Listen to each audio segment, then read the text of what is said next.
So that's when I told him, that's not a German Shepherd, that's my wife! Oh my god! Oh boy! Oh my goodness, I didn't see over there. Just about to tell these boys about calcium carbonate. Let's get started. Wait, but calcium carbonate? What's that? Calcium carbonate, that's like sidewalk chalk, right? No, what do you think this is? Spears 120? No, man, this is 320. Calcium carbonate, that's like ground limestone. Or other organic materials such as eggshells, seashells, stuff like that. Wow, Interesting. good stuff, Cory. Someone's been paying attention. Yes, he has been. Cheers. Yes. Cheers. Ground limestone, calcium carbonate. Why would you ever put that in a polymer? Well, you know, it kind of acts as a filler. Filler? I damn near killed her.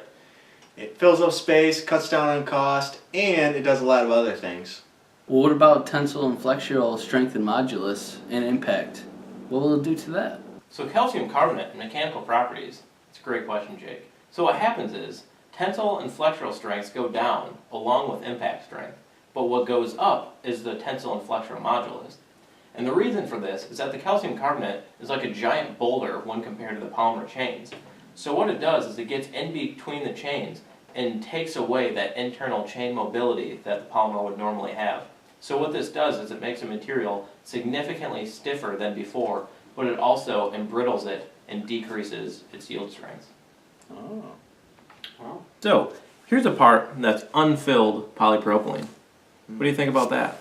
Oh, that's pretty flexible. Yeah. Yeah, that's right. It is pretty flexible. Now let's see what happens when we add 50% of calcium carbonate to it. 50%, wow, that's a lot. Sure is. Gonna mix that in, make sure it's all distributed properly. Now let me know how that one feels. Oh man, I can barely bend it.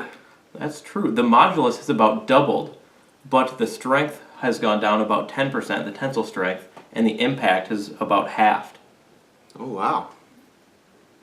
So calcium carbonate, that's like a big boulder in comparison to the polymer. That's like a 9-month pregnant Lindsay and Allie, isn't it? How would that affect processing?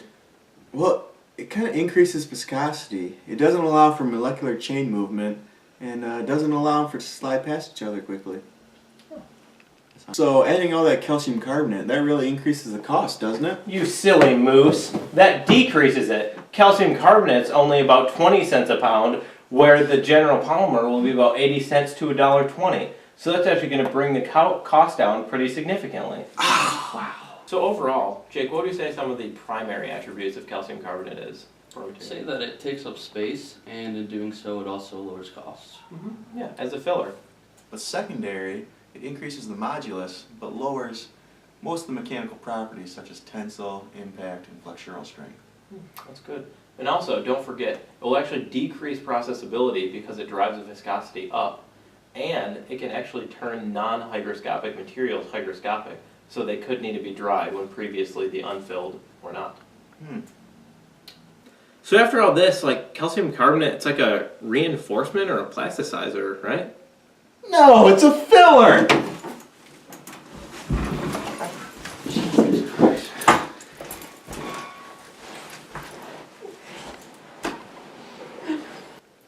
Okay, it's not a reinforcement! It's not a reinforcement!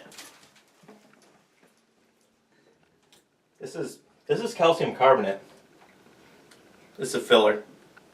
Thanks again for checking out another Crosslink production video. Be sure to find us between two adjacent polymer chains at crosslinkingproductions.carbonsulfurcarbon.com. And for those of you who've seen this and our other videos, just know we're all business, no hokey. What